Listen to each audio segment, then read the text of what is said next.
CVA's AccuraSeries, Bagara barrels for guaranteed accuracy, nitride for guaranteed rust proofing, and a rifle guaranteed to be the best muzzleloader you've ever shot.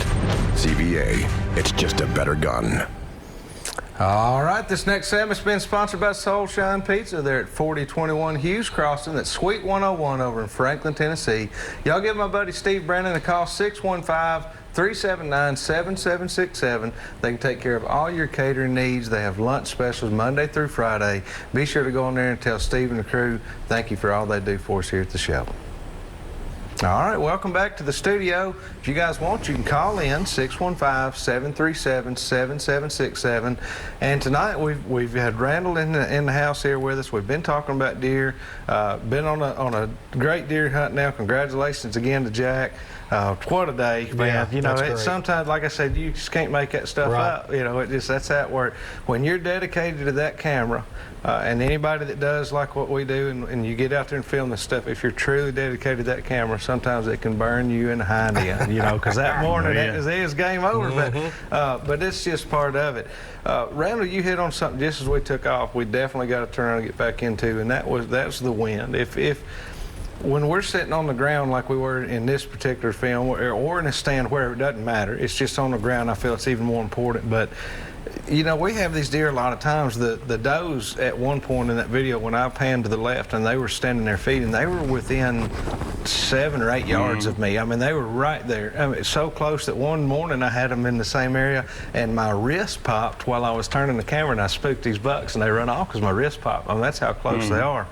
My point being, though, it don't matter what clothing you have on, it don't matter what spray you have on, it don't matter what any of that's out the window as far as that deer. He's got 2 main senses. He's got a bunch of them, but 2 main ones, and that's his eyes and his nose. And of course they can hear real well and everything else too, but the first 2 things is their eyes and their nose, and you got to beat those 2 things. Well, the nose, you can't literally beat it, so you have to, you know, you go around it, so to speak. And that's the wind. If that wind direction is coming out of that field like it was in this video, and it's coming right at me, I don't care if that deer is 4 foot in front of me. If I don't move and alert his eyes, I'm safe. That's right. And that's the key to playing the wind. You hear all the time, play the wind, play the wind. And for years I didn't really fully understand what people mean by that, but it is very important. Use anything that gives you more confidence. I don't care if you use every spray they sell at the store, whatever. I don't mean that at all. But I am saying you will be much more successful if you will take into account the wind when you're out there hunting. It don't matter whether you're on 20 acres or if you're on 200 acres, 2,000 acres, the wind is going to make the difference many, many times, especially on a bow hunt. Oh yeah. And whether, you know, and you hit on something else too, Randall, breathing. You're going to breathe on stuff. You're walking through a tall grown-up field, you're going to breathe on this grass, you're going to breathe on this tree limb that's coming down in the thicket. You can't cover that up. There's nothing to cover that with, and they can pick up on that stuff. So you want to keep that in mind when you're entering an accident. Don't try to go through a lot of tall grown-up stuff. Try to keep yourself a nice clean, some kind of path, or at least open woods, something you can make your way in there without making a lot of contact with stuff going in, because even if you have your favorite spray, you've got the best clothes on, you've took your shower, you've done all that don't matter. Right there. When you do that, when you can see your breath in the morning on a cold morning, that's hitting everything you walk by. That's right, it don't. And so that's a big deal too. But I don't see our lines lit up. We're supposed to have a caller here on 1. I've lost it. Jerry, I believe it was Jerry. Try to give us a call back. We were just fixing to catch you there, and the line hung up. Like we were talking earlier about the acorn trees also. I mean, different acorn trees drop different times of the year.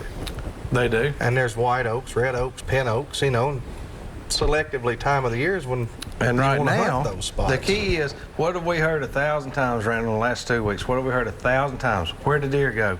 Where's the deer? Where's my bucks? Acorns. No bucks. Acorns. The answer, you hear people call the October lull. Well, I've called it the October hole. A guy the other night thought I misspelled it. Remember, he said, I thought you just, no. Yeah. I call it the October hole because what it is, they're on acorns somewhere. That is the October lull. But as the next few weeks progress, and it depends on your particular place. I mean, some of them, you may have a good stand of acorns from now to middle of November. Some places, they may start running out 1st of November. Some places may be middle of December. But point is, as acorns become less and less available, that's when it comes back to green fields, natural browse, the edges of fields, things like that. We had a food plot, for example, in this video. You don't have to, that's not important. You don't have to have a food plot. It helps greatly. But there's plenty of natural browse, corn, you know, look for edges and things like that, and they're going to fall. This year we bush hogged out, and I mean, it's 6 foot tall. We bush hogged it, you know, as far as you get now. Yeah. You got a bunch of fresh little green foliage growing all and through they'll there. come in there and they're just tearing that fresh growth We up. gotta, let's catch this call here, guys. Larry, how are you doing tonight? Good. How are y'all? Doing great. We appreciate you calling.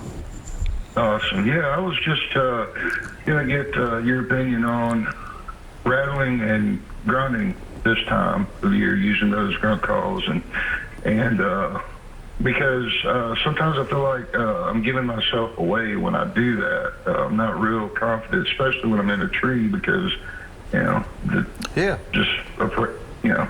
You have to be more, number one, I'll say you have to be a little more careful on a tree, especially if a deer's close to you, because they're like a turkey.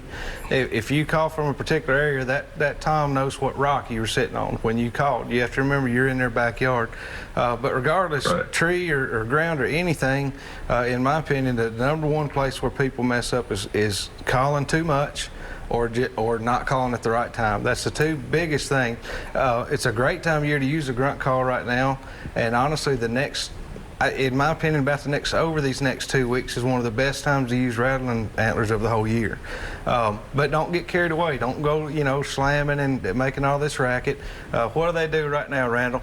Clack. They're bumping and clacking. There's some of them trying to break racks. I've had several racks broke off in my front yard. Right now, those my points. A great time for you to be using the rat. Just, you know, like I say, just don't overdo it. It don't have to sound like World War III. But just tickle them together. Yeah, just tickle them together, and that's. I don't do a lot of cold calling. I will a little bit with rattling antlers, but it's a great way to bring one 300 or 400 yards across a field. Visible, just a little bit. Visible. Once he's visible, is when I usually call. That's right. That's what I do. We got to get ready. We have to get ready to break. Yeah, tickling to me, just hitting together like that, little twist. Yep, twist it, and that's back together, twist it. That's it. But try that out. Let us know how you did. We appreciate you calling. Sure will. Thanks. Have a great night. All right, guys, we got to get ready to take another quick break. We'll be right back with some more Southern Woods and Waters.